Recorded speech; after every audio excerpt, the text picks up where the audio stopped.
Halo Sobat Berkawan, jumpa lagi hari ini di Tech Talk Berka Podcast. Kali ini bersama gue Rizky Ardiansyah dan juga gue ditemenin sama masih satu tim di tim produk spesial di BRK, ada Om Endra. Halo Om, Yes, apa halo kabar? Om Ben. Sehat ya? Alhamdulillah sehat Om. Oke, hari ini kita mau ngomongin tentang masih terkait teknologi dan juga digital transformation. Karena mungkin kalau kita bicara tentang digital transformation, Om Endra juga ngalamin nih apalagi sebelum pandemic gitu kan, Yes. masih ada beberapa customer yang mengatakan bahwasanya, oh kita belum perlu untuk melakukan digital transformation ataupun kita bukanlah sebuah bisnis yang perlu untuk bertransformasi ke arah digital. Tapi setelah pandemi terjadi, akhirnya ya bisa dikatakan itu tidak bisa dihindari lagi bahwasanya digital transformation adalah salah satu key success untuk dapat bertahan selama era pandemik itu tersebut. Dan sama-sama kita ketahui bahwasanya digital transformation itu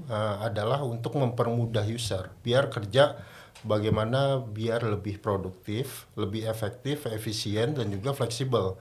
Dalam bahasa lain mungkin bisa dikatakan seperti kita bisa kerja di mana aja, kapan aja, menggunakan device apa aja gitu ya Om. Yes, benar banget. Kalau tadi dibilang pandemik ini menjadi salah satu key sukses gitu ya. Apa maksudnya pendorong betul-betul. Jadi ngebantu juga paradigma yang selama ini dianggap manajemen gitu ya, bahwasanya IT itu sebagai departemen yang ngabisin budget gitu ya. Oke. Bahwa sebenarnya setelah terjadinya pandemik ini tuh benar-benar IT itu sangat memiliki peran yang sangat penting gitu ya buat khususnya gimana ngebantu bisnis biar bisa tetap survive atau bahkan malah mungkin bisa lebih berkembang lagi kayak gitu sih. Oke. Nah, tapi kayaknya kalau kita ngomongin digital transformation itu udah banyak yang ngomongin, udah luas banget. Kita mungkin nggak cukup waktunya gitu untuk ngomongin secara keseluruhan. Betul, karena emang digital transformasi luas sekali. Bener, Betul. makanya kali ini gue mau batasin, kita mau lebih spesifik. Digital transformation itu kan bisa dibilang adalah native, bisa berupa aplikasi, ada juga modern apps dan nah, gue mau ambil topik tentang ruang kerja digital Om, dan juga spesifik dari sisi industrinya. Industri kan juga banyak, semua industri pakai menggunakan digital transformation. Gue mau spesifik bahas terkait COVID lagi tadi, itu industri rumah sakit kesehatan gitu Om. Benar, emang Karena rumah sakit jadi salah satu industri yang sangat berpengaruh dan iya, berperan penting berpengaruh banget. dan disorot banget, dan industri rumah sakit itu adalah salah satu yang diandalkan, salah satu penolong ya di era pandemik itu sangat menonjol lah. Jadi makanya kenapa perlunya digital transformation di rumah sakit. Nah sebelum itu gue mau nanya dulu, atau mungkin lo bisa ceritain sedikit sebenarnya apa sih yang berubah ketika sebelum pandemik dan setelah pandemik di rumah sakit itu sendiri. Oke. Ya, jadi kalau di rumah sakit itu seperti kita ketahui gitu ya, kalau dulu sebelum terjadi pandemik gitu ya, orang pada nyaman-nyaman aja itu datang berobat ke rumah sakit gitu ya. Nggak khawatir untuk ngantri yang berlama-lama kayak gitu ya, yang harus pindah dari satu loket ke loket yang lain kayak gitu. Tapi ketika pandemik terjadi, itu jadi satu hal yang sangat menakutkan lah gitu. Benar, jangan-jangan tadinya sakit mau ke rumah sakit berobat gitu ya, bukannya sembuh malah tambah sakit. Apa malah kena virus. Betul. Nah itu yang jadi yang terjadi sih di rumah sakit, dan bahkan saat ini ketika kita udah pandemik udah mulai reda pun itu kembali lagi nih sebenarnya, balik lagi ke kayak sebelum pandemik nih, dimana masih banyak kegiatan-kegiatan atau aktivitas yang konvensional gitu ya yang dilakukan di rumah sakit itu sendiri. Bahwa sebenarnya itu semua bisa kita transformasikan lah ke lebih digital lagi gitu. Jadi sebenarnya kampanyenya adalah bagaimana manajemen atau khususnya IT gitu ya, khususnya IT departemen itu aware gitu tentang digital transformation, pentingnya digital, apa benefit yang bisa didapat dengan menerapkan digital transformation. Dan juga sebenarnya kan ini bagaimana kita mengeduket gitu ya customer kita, bagaimana proses yang tadinya bisa panjang gitu ya, step-stepnya bisa panjang, tapi bagaimana kita bisa mempersimpel itu gitu dengan menggunakan metode digital transformation.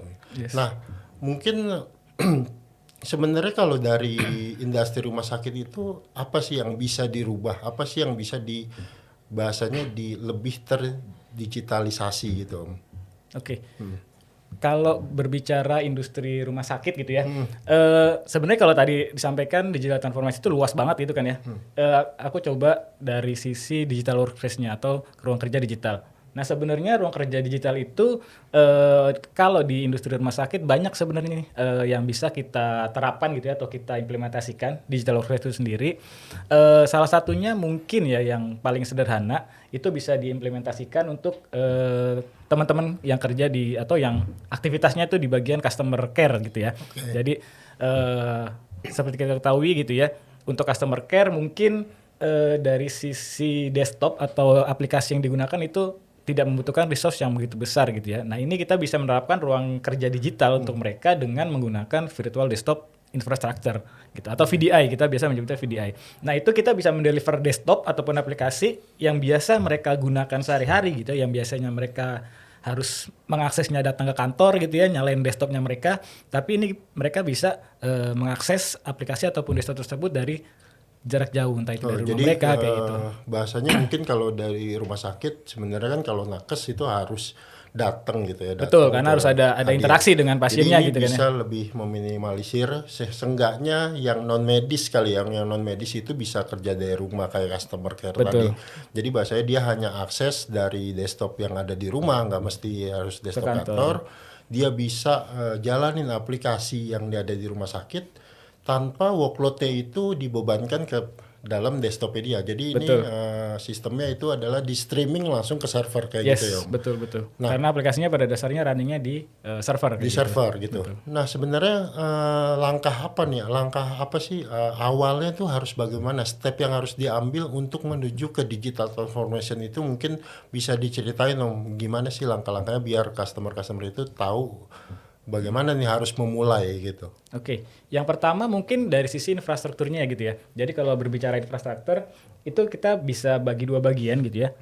Yang pertama dari sisi back-end-nya, infra back-end-nya kalau saya boleh sampaikan gitu ya. Yang kedua adalah dari sisi front-end-nya. Jadi bagaimana dari sisi end user bisa staff-staff gitu ya, khususnya untuk bisa mengakses resource-resource yang biasa mereka gunakan sehari-hari ketika mereka datang ke kantor gitu. Nah kalau dari sisi back-end-nya, dari sisi infrastruktur back-end-nya gitu ya, kita bisa ngebangun itu tadi virtual desktop infrastructure.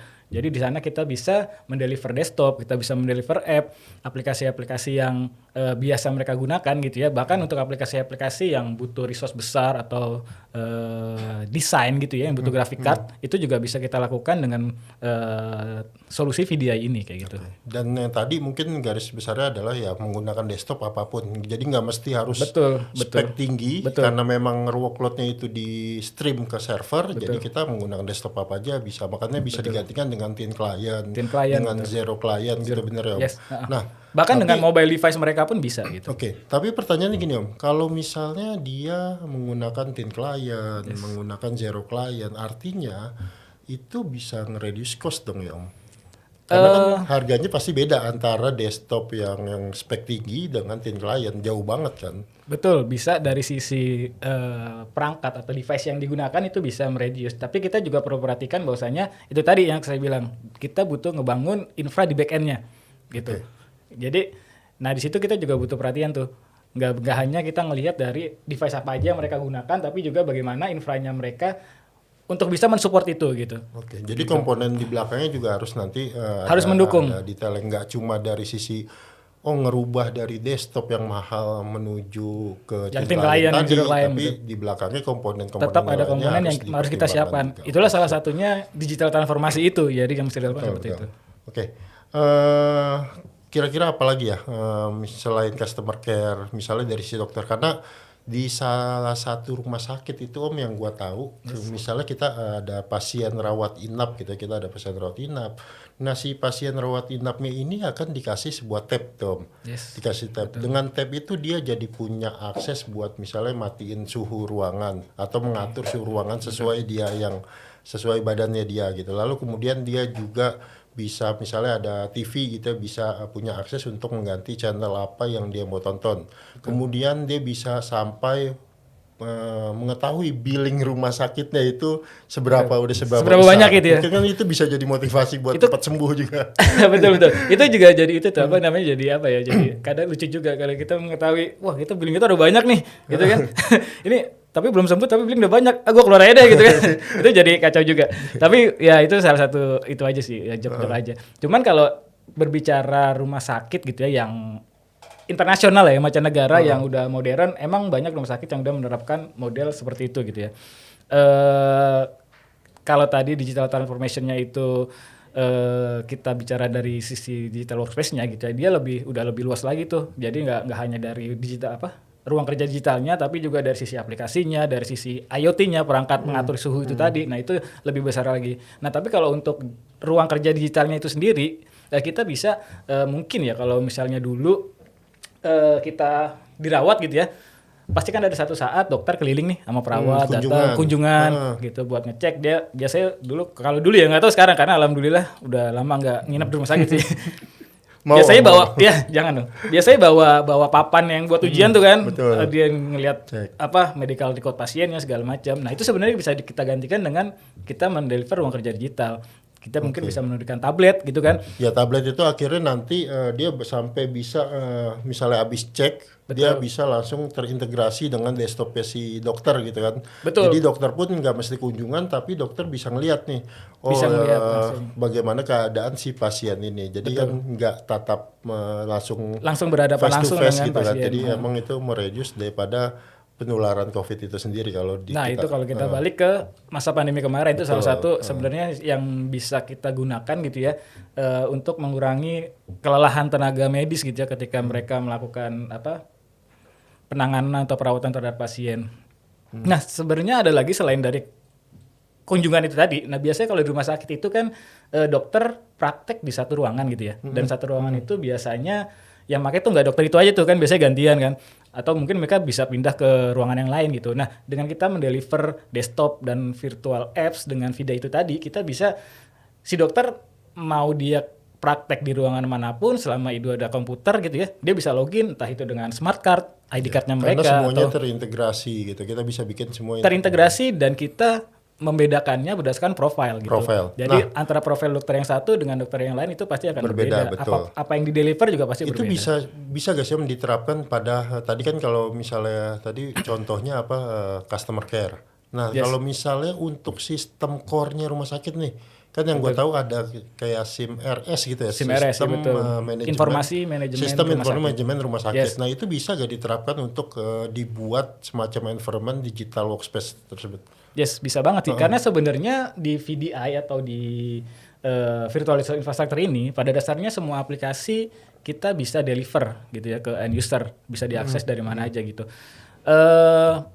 Yang terjadi kemudian adalah bagaimana nih device-nya itu nanti nih kita manage nih gitu. Jadi kalau dari core system yang tadi mungkin kalau tadi kita ada kunjungan dokter bisa langsung update gitu ya, kondisi terkini dari pasiennya itu bisa langsung diupdate dan tersimpan di server gitu ya. Jadi ketika mungkin ya, nih kondisi pasien lagi nggak bagus nih, dia butuh vitamin gitu misalnya, dokter menginputin masuk ke sistem. Nah dari sistem itu kalau terintegrasi dengan apotek mungkin ya bisa langsung nih dari apotek, nih pasien di kamar sekian membutuhkan obat ini nih gitu misalnya. Nah ini bisa langsung dikirim ke pasien tersebut gitu. Jadi prosesnya bisa lebih cepat gitu. Jadi saling terintegrasi dari tenaga medisnya, dari apotekernya gitu ya, mungkin dari staffnya juga, itu semua bisa saling terintegrasi gitu. Gue mau nanya soal tadi digital, ruang kerja digital. Tadi kan lu sempat sebut bahwasanya kita nggak perlu lagi login ke komputer di kantor, kita bisa menggunakan device apapun. Betul. Semuanya dibagi memang per profil. Pertanyaannya gini, kalau misalnya kita bisa kerja dari handphone kita, kalau misalnya yang disediain device-nya adalah device kantor, tentu nggak masalah. Yang manage IT nggak ada masalah. Dia punya kantor gitu ya? Iya, masalahnya ketika misalnya kita bisa pakai handphone kita sendiri. Kalau gue sih pribadi agak takut karena ini di manage rahasianya sama ketahuan IT kantor gitu ya. Ada file-file apa gitu kan. Gue nggak mau sih kalau misalnya handphone gue di manage sama kantor, karena data gue bisa terlihat dong sama IT gitu. Betul. Nah itu sih salah satu yang jadi concern juga ketika kita menerapkan suatu solusi digital workplace ini gitu ya. Tapi nggak perlu khawatir sih karena di digital workspace ini kalau tadi saya sempat bilang gitu ya ada apa namanya device management gitu ya. Itu kita memungkinkan IT khususnya gitu mendeliver aplikasi ke perangkat pribadinya mereka tanpa mengganggu aplikasi-aplikasi yang ada di device tersebut, aplikasi pribadi gitu ya, data pribadi, aplikasi pribadi. Jadi istilahnya kita membagi dua ruang. Jadi ruang untuk pribadi dan ruang untuk kantor gitu ya, untuk kita kerja. Nah, di situ kita juga bisa menerapkan pembatasan-pembatasan. Jadi kayak misalnya nggak bisa copy paste dari profile yang kerja ke profile yang pribadi ataupun sebaliknya, ataupun mendownload file itu bisa kita batasi. Nah itu jadi nggak perlu khawatir lah untuk masalah privasi tetap terjaga karena emang ya itu nggak boleh sampai itu ya. Tetap secure ya kita. Betul, dari punya sisi profile secure pribadi di handphone kita bisa akses kantor dengan profile lain. betul. Tapi kita nggak bisa melakukan atau memindahkan Pertukaran data, perpindahan data itu bisa dibatasin. Ya, Betul. oke, cukup Jadi dari sisi kalau kita menyebutnya DLP ya, DLP itu data loss prevention itu bisa salah satunya penjagaannya kayak gitu sih. itu fitur Ngebatasin. berarti ya. Yes. Dan kebanyakan digital workplace harusnya sudah bisa menerapkan seperti itu gitu. Oke. Sejauh ini Om, kalau misalnya ke customer itu apa sih yang dilakukan? Ya, tentunya pertama kali kita presentasi, kita educate apa itu digital, ruang kerja digital itu seperti apa.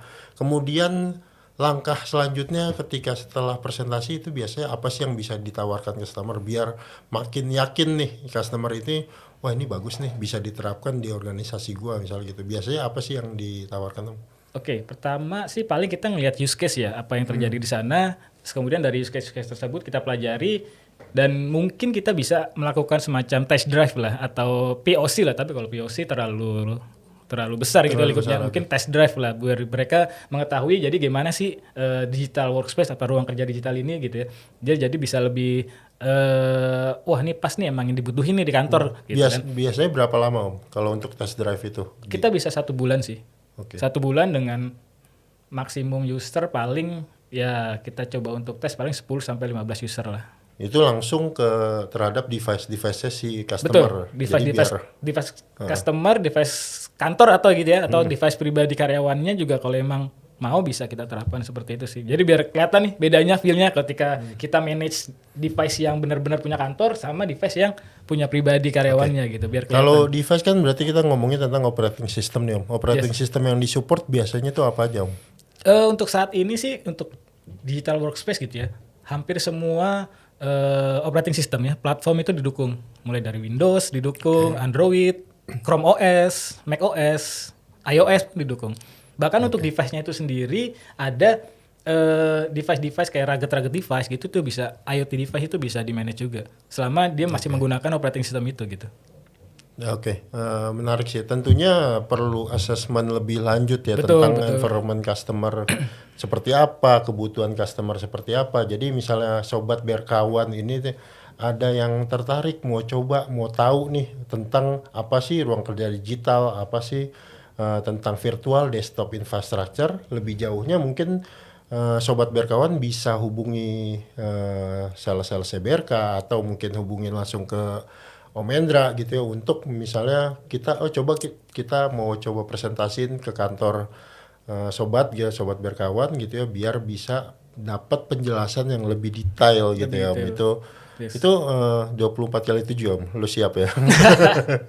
Yang ke 24/7 juga dong. Ya insya Allah siap lah, insya Allah siap. Tinggal hubungin aja nanti. Oke, menarik sih Om tentang digital transformation dari sisi ruang kerja digital ya Om atau virtual desktop infrastructure gitu. Nah mungkin nggak panjang-panjang ya Om, mungkin bisa ditarik kesimpulan Om secara high level aja. Secara high level itu gambaran tentang digital transformation spesifik ke arah ruang kerja digital itu seperti apa Om? Bisa diceritain mungkin Om? Yes, oke. Jadi kalau kita bicara ruang kerja digital gitu ya, sebenarnya ada 2 hal utama gitu ya. Yang pertama itu dari sisi virtual desktop infrastructure itu tadi, terus kemudian dari sisi device manajemennya gitu. Virtual desktop infrastructure itu tadi bagaimana kita bisa mendeliver aplikasi-aplikasi ke end user gitu ya. Biar mereka bisa akses dengan menggunakan device apa aja itu tadi dan dengan di mana aja dari mana aja itu. Satu itu. Yang kedua dari sisi device manajemennya. Yang itu tadi untuk ngejaga nih ngebatasin bagaimana kalau menggunakan device pribadi biar nggak kecampur nih antara aplikasi-aplikasi pribadi, data-data pribadi Data dengan pribadi, oke. apa namanya? Data Aplikasi kantor. perusahaan, ya. Betul. Nah, itu juga kita dengan device management itu juga kita bisa ini ngatur life cycle-nya untuk page update kayak gitu-gitu. Itu bisa dilakukan dari situ gitu. Jadi kalau emang sobat berkawan gitu ya, ada yang tertarik dan ingin mencoba menggunakan apa namanya ruang kerja digital ini, itu bisa langsung aja sih kontak ke kita gitu.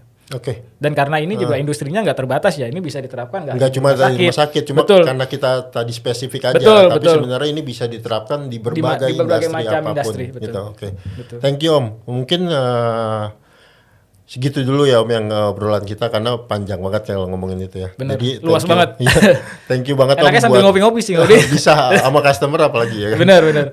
Thank you Om buat waktunya, semoga sehat-sehat Sama-sama. mulu karena Sama-sama, kalau thank lu sakit bikin repot seberka mungkin. Ya, enggak gitu dong. Jadi, oke, itu mungkin yang bisa kita obrolin, kita diskusin tentang ruang kerja digital. Jadi balik lagi kalau misalnya sobat berkawan ingin informasi lebih detail bisa hubungin kita gitu. Jadi terima kasih untuk sobat berkawan telah menonton Tech Talk BRK Podcast. Terima kasih sekali lagi.